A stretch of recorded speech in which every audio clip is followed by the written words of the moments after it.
When the police officer stood on my doorstep that rainy November night and told me my husband, Daniel, had died in a car accident, my world stopped. I remember the sound of the rain hitting the roof, the way the officer's voice seemed to come from far away, the feeling of my knees giving out as I grabbed onto the door frame. They said his car had gone off the road on Highway 40, just outside of St. Louis. They said it happened fast, that he didn't suffer. They gave me his wedding ring in a plastic bag. I held it in my hands and couldn't breathe. I buried him 3 days later. I stood at his graveside in a black dress and heels, holding a single white rose, while the rain poured down. I watched them lower the casket into the ground. I said goodbye to the man I'd loved for 12 years. But 6 months later I saw him, standing outside a cafe in downtown Clayton, alive, wearing jeans and a navy jacket I'd never seen before, laughing with a woman who had her arm through his. A woman with red hair and a bright smile. A woman who wasn't me. And in that moment, everything I thought I knew shattered into 1,000 pieces. My name is Lauren Hayes. I'm 39 years old, and I've lived in St. Louis, Missouri my entire life. Daniel and I met when I was 25. He was 27. We met at a friend's barbecue on a hot summer day. He was wearing a Cardinals baseball cap and a red t-shirt. He made me laugh within the first 5 minutes of talking. Daniel worked as an accountant for a mid-sized firm downtown. He was good with numbers, organized, dependable. The kind of man who balanced the checkbook every month and never forgot to pay a bill on time. He wore button-down shirts and khakis to work. On weekends he'd wear jeans and his favorite hoodie, a gray one from our college days. I worked as a nurse at Barnes Jewish Hospital.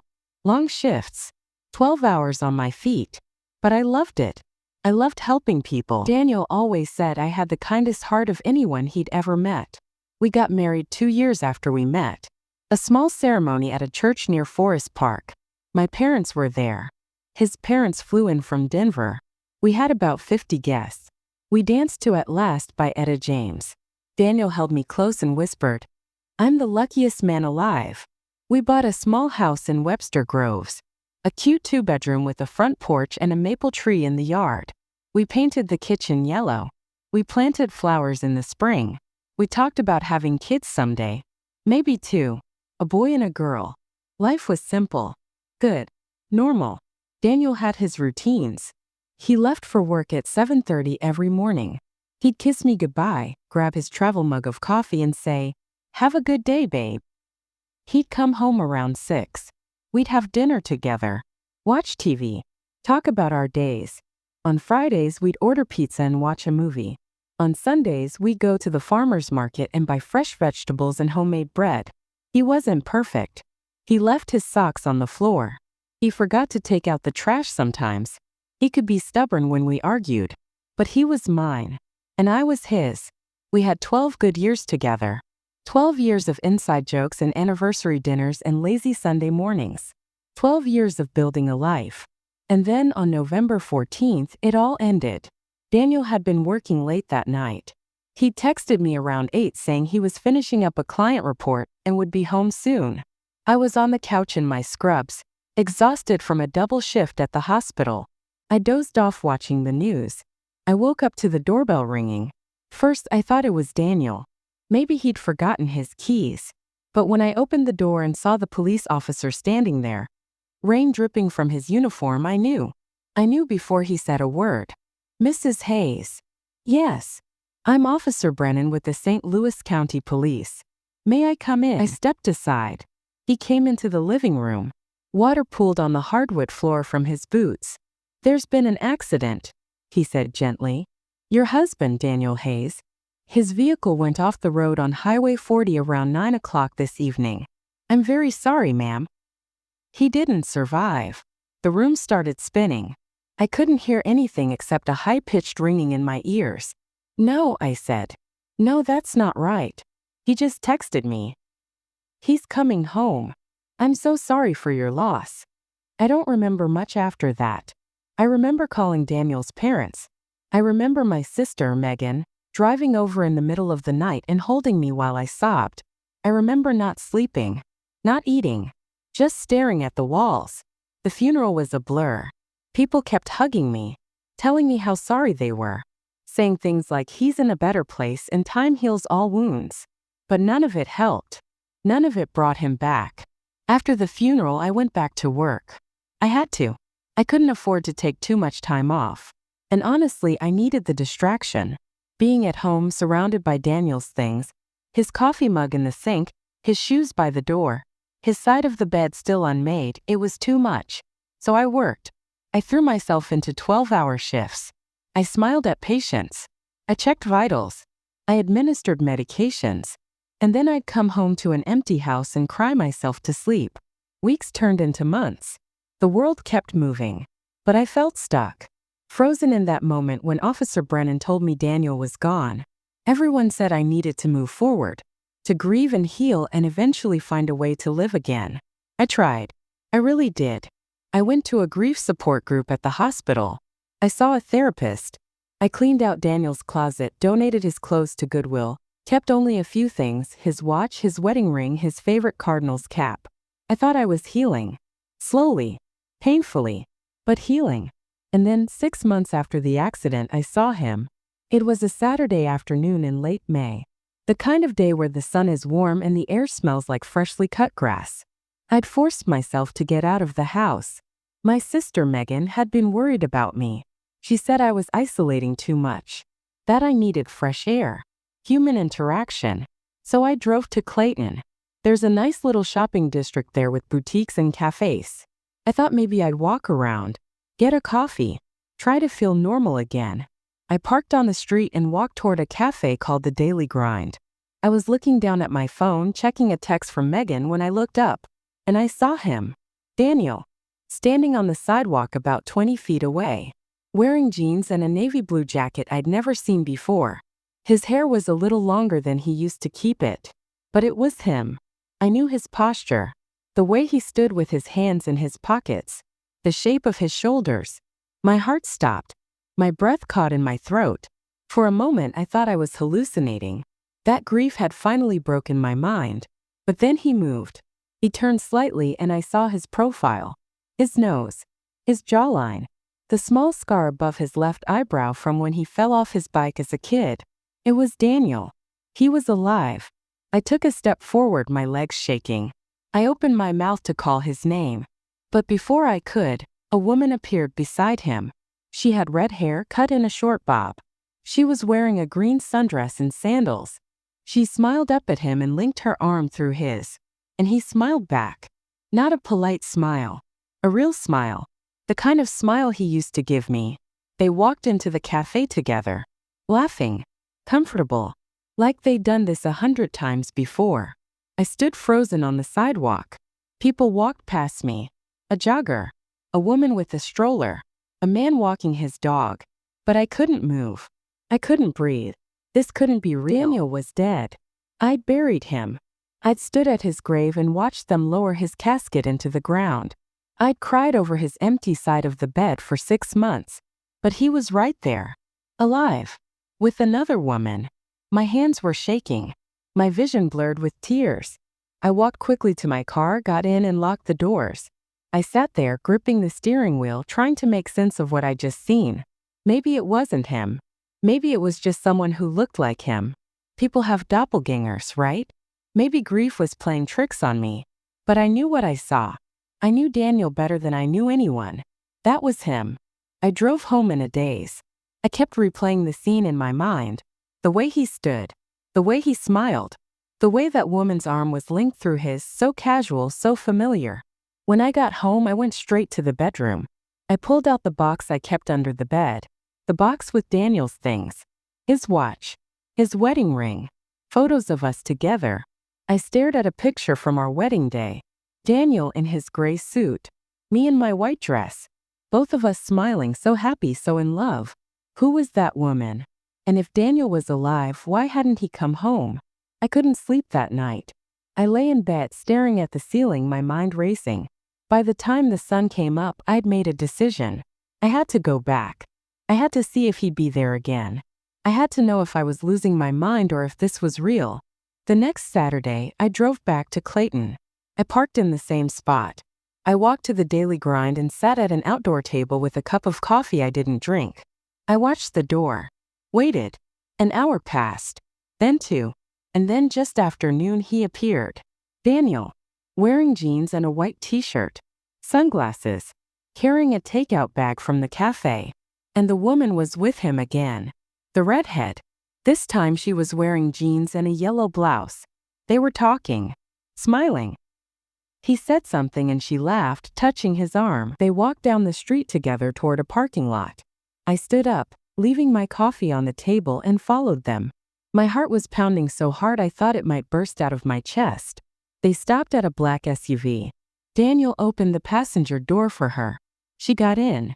He walked around to the driver's side. I stood behind a parked car watching. Shaking. He got in, started the engine, and drove away. I ran to my car. I followed them. I kept a few cars back, my hands gripping the wheel so tight my knuckles were white. They drove for about 15 minutes. Out of Clayton. Into a quiet residential neighborhood in Brentwood. Tree-lined streets. Nice houses with manicured lawns. They pulled into the driveway of a 2-story house with gray siding and white shutters. Daniel got out. The woman got out. They walked to the front door together. He unlocked it. They went inside. I sat in my car at the end of the street, staring at that house. At the number on the mailbox. 4217. Daniel was alive. He was living in this house. With this woman. And I had no idea why. I sat there for an hour. Maybe longer. I watched the house. Watched the windows. Tried to understand what was happening. Finally, I drove home. I couldn't think straight. I couldn't process any of this. That night I called Megan. Lauren, are you okay? You sound. I saw Daniel, I said, my voice shaking. There was a long pause. What? I saw him. At a cafe in Clayton. He's alive, Megan. He's alive and he's with another woman. Lauren, honey, that's not possible. Daniel died. You know that.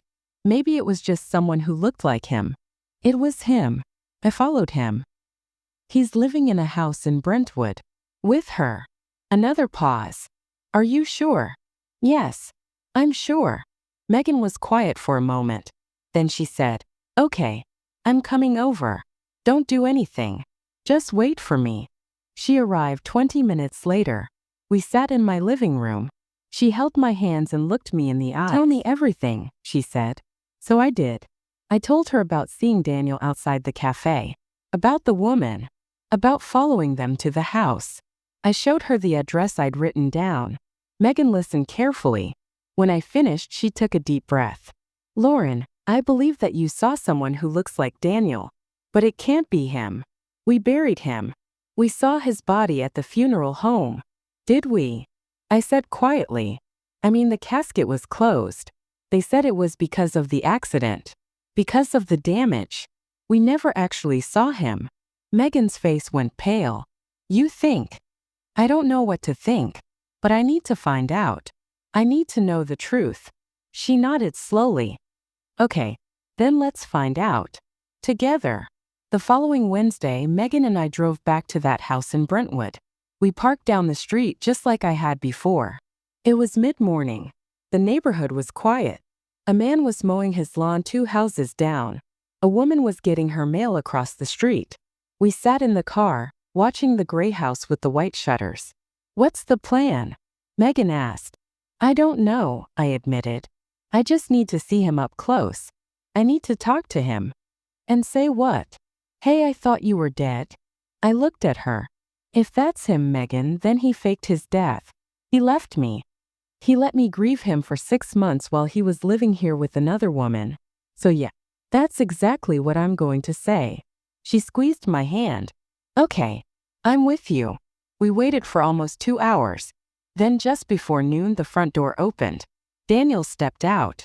He was wearing khaki pants and a blue button-down shirt. Work clothes. He was carrying a messenger bag over his shoulder.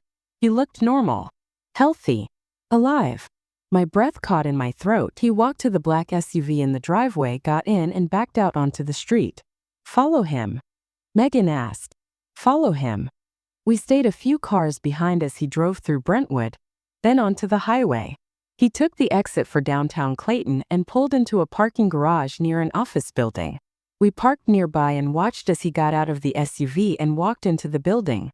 Through the glass doors, I could see a lobby with a reception desk. A sign on the wall read, Morrison and Associates Financial Consulting. He's working, Megan whispered. He has a job. My mind was spinning. If Daniel was alive and working, then what happened that night 6 months ago? Whose body was in that casket? Why did the police say it was him? We sat in the car for a long time trying to figure out what to do next. We should call the police, Megan said. And tell them what? That my dead husband is alive? They'll think I'm crazy. Then we confront him. Right here. When he comes out. I nodded. That was the only option. I needed answers. And I needed them from Daniel himself. We waited until 5 o'clock. Office workers started trickling out of the building. And then finally Daniel appeared. He walked across the parking garage toward his SUV, scrolling through his phone. I got out of the car. My legs felt weak, but I forced myself to walk toward him. Daniel, I called out. He looked up. His eyes met mine. And I saw it. The flash of recognition. The shock. The fear. He froze. Lauren, he said quietly. His voice. That was his voice. You're alive, I said. My voice was shaking. You're alive and you've been here the whole time. He glanced around nervously. Lauren, I can explain. Explain. I stepped closer. You let me think you were dead. I buried you, Daniel. I stood at your grave and cried. Your parents cried. Everyone who loved you thought you were gone. And you were here, living a completely different life. It's not what you think. Then what is it? My voice broke. What could possibly justify this? He looked down, ran a hand through his hair. The same gesture I'd seen 1,000 times before. I didn't mean for it to happen like this. Like what? Tell me. He took a deep breath. Can we go somewhere private? Please. I'll tell you everything. But not here. I looked back at Megan. She'd gotten out of the car and was standing a few feet away watching. Wherever we go, she comes too, I said. Daniel nodded. Okay. There's a park a few blocks from here. Meet me there. 10 minutes later, we were sitting at a picnic table in a quiet park. Daniel sat across from me and Megan. His hands were folded on the table. He looked tired. Guilty. Start talking, I said. He nodded slowly. About a year ago, I got into some trouble. Financial trouble. I made some bad investments. Lost a lot of money. Money that wasn't mine. What do you mean? I was managing accounts for some clients at the firm. High-value accounts. And I borrowed from them. I thought I could make it back before anyone noticed. But I couldn't. And when they found out, they threatened me. My stomach dropped. Who threatened you? Dangerous people, Lauren. People who don't forgive debt. They said if I didn't pay them back, $200,000, they'd hurt me. Hurt you. Hurt everyone I loved. I stared at him trying to process this. So you faked your death? I didn't know what else to do. I couldn't go to the police. These people have connections. And I couldn't put you in danger. Oh, I found a way out. How? Megan asked. How do you fake a car accident? Daniel looked down. There was a man. A homeless man who died. No family. No one looking for him. Someone I knew. Helped me. Helped stage the accident. Put his body in my car. Made it look like it was me. I felt sick. You used a dead man's body. I know how it sounds. I know. But I was desperate, Lauren. I thought if I disappeared, if everyone thought I was dead, those men would leave you alone. You'd be safe. Safe. I laughed bitterly. I've been falling apart for 6 months. Your parents are devastated. And you were here the whole time. With that woman. Who is she? He hesitated. Her name is Melissa. She's been helping me. Letting me stay with her while I figure things out. Are you with her? Romantically. Daniel closed his eyes. Yes. The word hit me like a punch to the chest. When did it start? I asked, my voice barely a whisper. About 6 months before the accident. I'm sorry, Lauren. I'm so sorry. I was in over my head. Drowning. And she was there, Anne. Don't. I held up my hand. Don't make excuses. Tears were streaming down my face now. Megan put her arm around me. So let me get this straight, I said. You stole money. You got in debt with dangerous people. You cheated on me. And then you faked your own death and let me believe you were gone so you could start over with your girlfriend. It wasn't like that. That's exactly what it was. I stood up. You're a coward, Daniel. You didn't protect me. You destroyed me. You made me grieve a lie while you played house with someone else.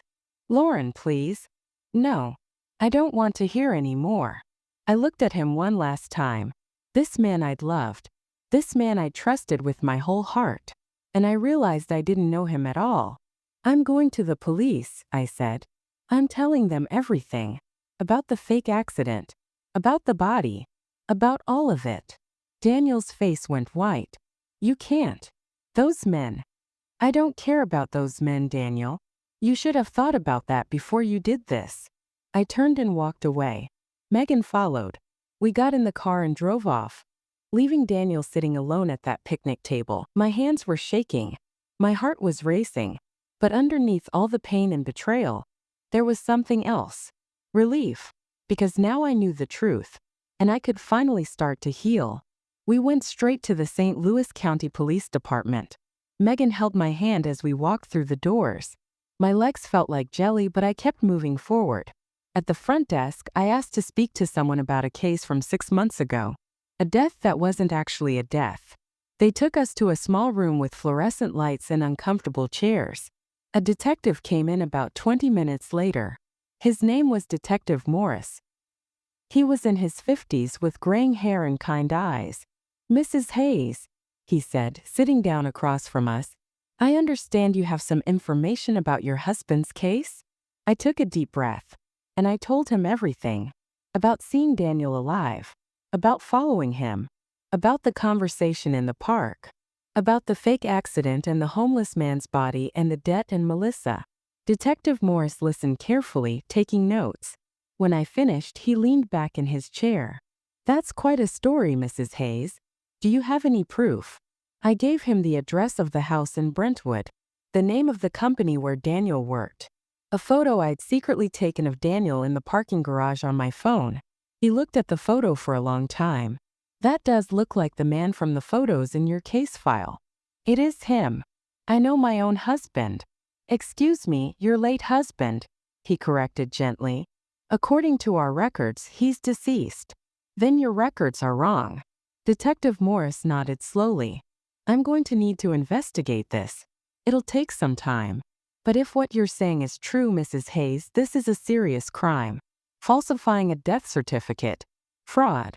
Possibly identity theft if he used someone else's remains. We'll need to exhume the body from the grave to identify it properly. The thought made me feel sick. But I nodded. Do whatever you need to do. I just want the truth. Over the next 2 weeks, the investigation moved quickly. The police went to the house in Brentwood. They brought Daniel in for questioning. They exhumed the body from the grave. I didn't go to the exhumation. I couldn't. Megan stayed with me that day, and we sat in my living room drinking tea and not talking much. The DNA results came back a week later. The body in the casket wasn't Daniel. It was exactly who Daniel said it was. An unidentified homeless man who died of natural causes several weeks before the accident. Daniel was arrested. So was the man who'd helped him stage everything. A former colleague from his accounting firm who owed him a favor. The news spread quickly. It was in the local papers. On the evening news. Local man fakes death to escape debt. People I hadn't spoken to in months started calling. Some to offer support. Some just to gossip. Daniel's parents flew in from Denver. I met them for coffee at a place near the airport. His mother cried. His father looked like he'd aged 10 years. We're so sorry, Lauren, his mother said. We had no idea. If we'd known. It's not your fault, I said quietly. None of this is your fault. What happens to him now? His father asked. I don't know. That's up to the courts. We talked for a little while longer. Then they left to go see Daniel at the jail. I went home. About a month later, Daniel's lawyer contacted me. Daniel wanted to see me. To talk. I almost said no. But part of me needed closure. So I agreed to meet him. We met in a small room at the county jail. He was wearing an orange jumpsuit. He looked thinner, tired, broken. We sat across from each other, a table between us. For a long moment, neither of us spoke. "Thank you for coming," he said finally. I didn't respond. "I know you hate me," he continued, "and you have every right to. What I did was unforgivable. Why did you want to see me, Daniel?" He looked down at his hands. "Because I needed to tell you that I'm sorry. Truly sorry. I was a coward. I was drowning, and instead of reaching out for help, I just ran. And I hurt you in the worst way possible. You didn't just hurt me. You destroyed me. For 6 months I grieved you. I cried myself to sleep every night. I felt guilty for not saving you, for not knowing something was wrong. And the whole time you were alive, living with another woman. I know. And I'll spend the rest of my life regretting it. Did you ever love me?" I asked. "Was any of it real?" "Yes." His voice cracked. "I loved you, Lauren. I still do in my own broken way. But I was selfish. I took the easy way out. And I lost everything because of it. I lost you. My family. My freedom. Everything." I felt tears welling up, but I didn't let them fall. "You're right. You did lose everything. And you deserve it." He nodded. "I know." I stood up. "I hope you figure out how to live with what you've done, Daniel. But I can't carry this anymore. I can't carry you anymore." "I understand." I walked to the door. Then I stopped and turned back. "Goodbye, Daniel. Goodbye, Lauren." And I left. For the last time. The divorce was finalized 3 months later. Daniel pled guilty to multiple charges: fraud, falsifying a death certificate, unlawful use of human remains. He was sentenced to 6 years in prison. I didn't go to the sentencing. I didn't need to. That chapter of my life was over. I sold the house in Webster Groves. Too many memories. Too many ghosts. I moved into a small apartment in the Central West End. It had big windows and hardwood floors and a little balcony where I could sit and have my morning coffee. I went back to therapy. Not just for grief this time, but to work through everything. The betrayal. The lies. The strange, surreal experience of mourning someone who wasn't dead, only to lose them all over again in a different way. My therapist, Dr. Patel, told me something I'll never forget. She said, "Lauren, you didn't just lose your husband. You lost your reality. Everything you believed to be true was a lie. That's a kind of trauma people don't often talk about. But it's real. And it's okay to grieve it." And I did grieve it. I grieved the marriage I thought I had, the man I thought I knew, the life I thought we were building.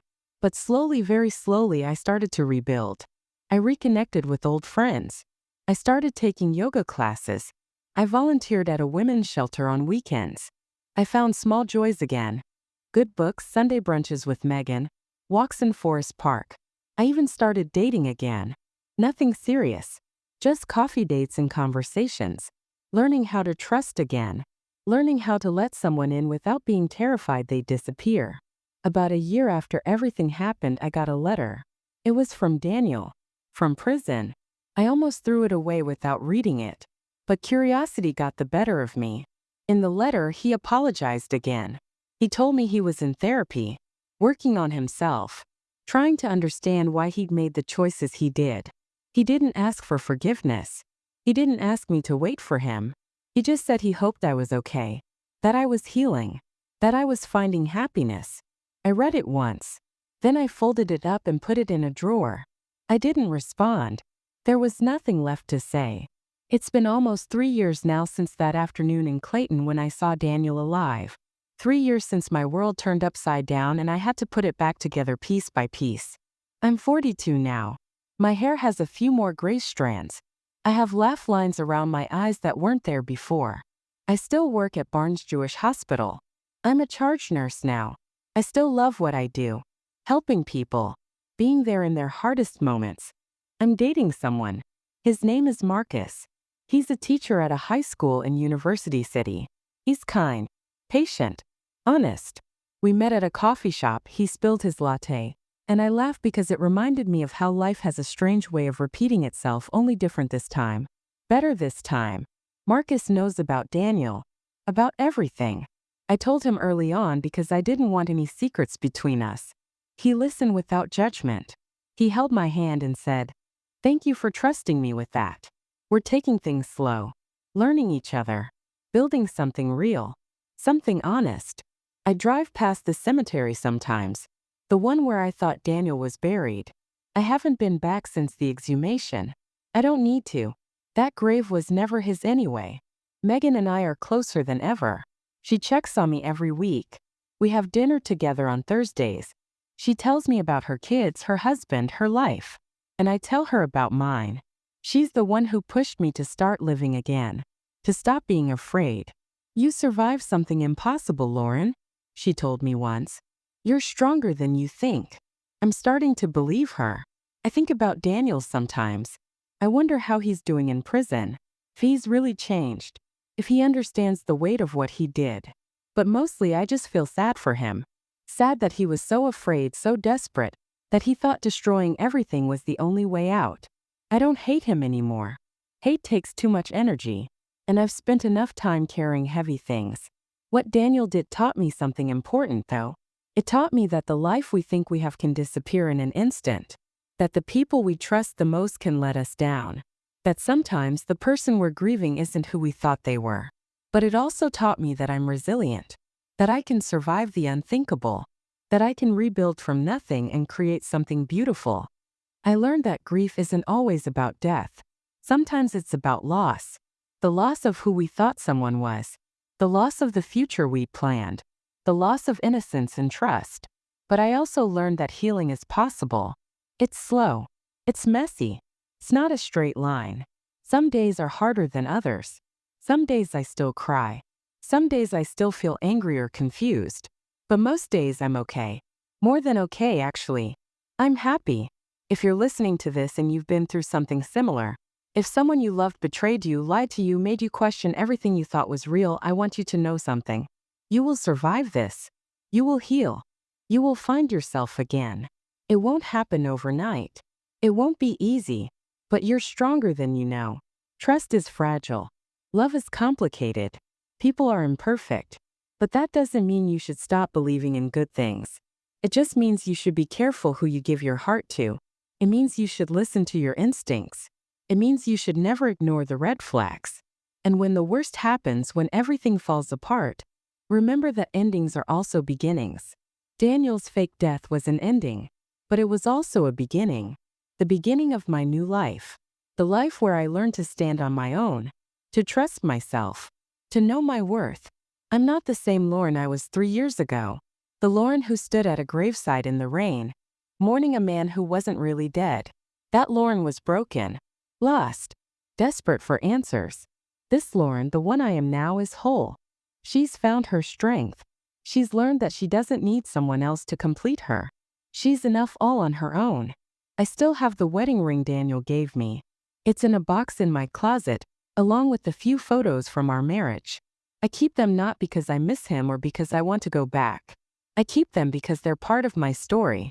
They remind me of where I've been and how far I've come. Sometimes at night, when I'm sitting on my balcony with a cup of tea, watching the city lights twinkle in the distance, I think about how strange life is, how unpredictable, how one moment can change everything. But I also think about how resilient the human heart is, how it can break into a million pieces and somehow still find a way to beat, to love again, to hope again. My husband died in a car crash. Except he didn't. He faked his death and started a new life with another woman. And I survived it.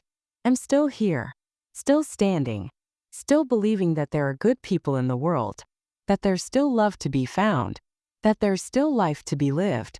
If I could go back and tell that version of me, the one standing on the doorstep in the rain, hearing the words, "Your husband is dead," I would tell her this. It's going to hurt, more than you can imagine, but you're going to be okay. Better than okay. You're going to find yourself again. And when you do, you'll realize you're stronger than you ever knew. Life doesn't always go the way we plan. People we love can let us down. The truth can be stranger and more painful than we ever imagined. But we can survive it.